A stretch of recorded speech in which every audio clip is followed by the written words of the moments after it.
Hello everyone and welcome back to the chassis variant series. Just for background's sake, this is the third time I've tried to record this, so here we go, let's hope this works.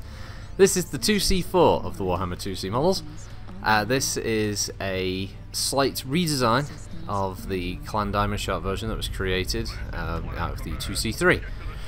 The main idea here was to create a mech that was more appealing to their fellow clans. Well, we have cats meowing in the background again. Take 3, we're still going with it. Go strong with it, folks. So yeah, the reason there was this big redesign thing was visually, if we're going strictly by the books, let's say, the 2C4 should actually look different from the 2C and 2 and 3. Because in the real world, FASA had a big excise of all of their materials, which created the Unseen, the Warhammer 2C, amongst others, was part of that. As such, the mech had a complete visual overhaul. You can find it on Sana, it ain't pretty. It looks pretty damn ugly, to be honest. But within the world of Battletech, the excuse for this was Diamond Shark wanted to completely modernise and redesign this mech so as to make it more appealing to buyers, and as such they created something that looks far worse. This comes with 2 ER PPCs, 2 ATM-6s and a single ER small, presumably for anti-infantry and anti-elemental and power armor work. They make a big deal about switching the ER PPCs from the standard model to the Kingston models, but realistically this makes no difference at all. They're just ER PPCs, there's no quirks or anything really specific to those weapon types, even in the books. Not quite sure why the writers felt they needed to make that distinction, so she's going to get in on it somehow. She had to. She's been given everything, this cat. Anyway. So yeah, that was the background of the 2C4s, and it's one of those weird things where, oh right, so this got a visual update, but so let's say the Assassin, did that get a visual update? No, of course not. Well, even though the Assassin's been around for centuries. Yeah, but this one had to have a visual redesign. We had to completely redesign the chassis. Did you?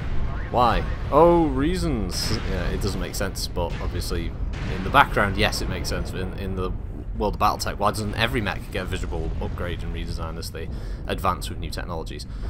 But of course, it's all to do with all the bullshit in the background, thanks to Harmony Gold. So yeah, I suppose it would have been kind of cool if they had done a different chassis design, even a slight rework of the Warhammer 2C just for the 4, but I don't know, I guess that would have just been a lot of effort for one minor thing. I can understand why PGI didn't do it. It'd be cool if they did go back to it though and made it look different.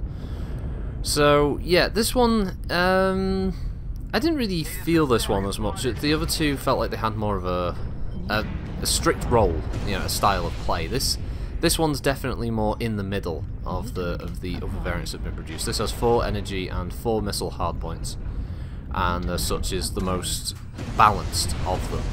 And it's still very hot.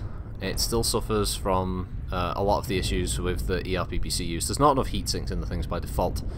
And although the write-up for a Warhammer 2C will state it has enough armour equivalent to a 100 tonner, it really doesn't feel it. They still burn down very quickly, which is probably one of the reasons people dislike them. And this match, this one was ring around the rosy. This thing was classic NASCAR. The whole match is just running around this big central spot with the people who are too slow to keep up get killed. And yeah, it's just a slugfest. I kept this one just because it was fun, because it's just a classic NASCAR, which so many people hate. So they have so much venom for it.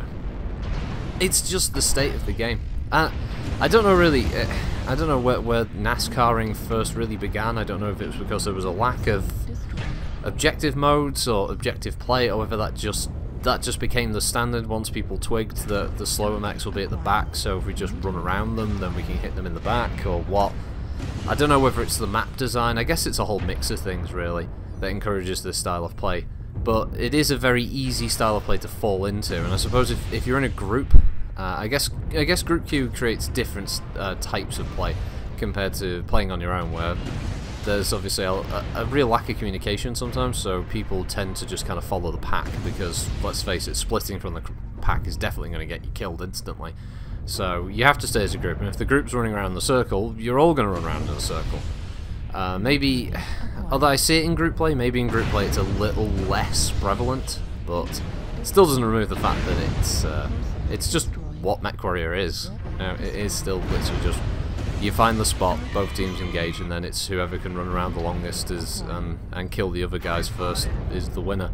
And hey, if you're in one of those assault mechs that's just not quick enough to keep up, or just can't stay mobile, yeah, you're gonna die. So that's what this match was. So I experienced it a lot in HPG. I haven't really seen it as much on Canyon in a long while. Usually Canyon ends up one of those scenarios where one team will take this central spot and the other team will just get murderized in the canyon deep below. So yeah, a little bit different. But as far as the 2C4 goes, yeah, it's okay. It's one of those scenarios where the two ERPPCs, it's probably not worth keeping. The problem with PPCs are really nice weapons. I do like them. They have great damage potential, but the real downside in the weapon is just the hit reg. Everyone's experienced it. Sometimes you can fire them and they'll whiff straight through the target. You know you've been on point with the accuracy. You know you aimed right, but it won't register the hit. And PPCs have had this issue since 2012, and I don't think PGI are ever going to fix it, sadly, which is a shame because PPCs are a great weapon type in MechWarrior Online, and it's a real shame. So that's why I think that's one of the reasons lasers are so prevalent and so popular. Is if nothing else, you can at least paintbrush a target and guarantee you're going to do some damage rather than zero. So yeah, that's this one. Thanks for watching, everybody.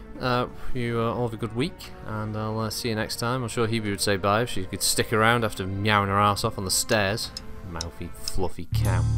3 takes it took to do this one. I don't know.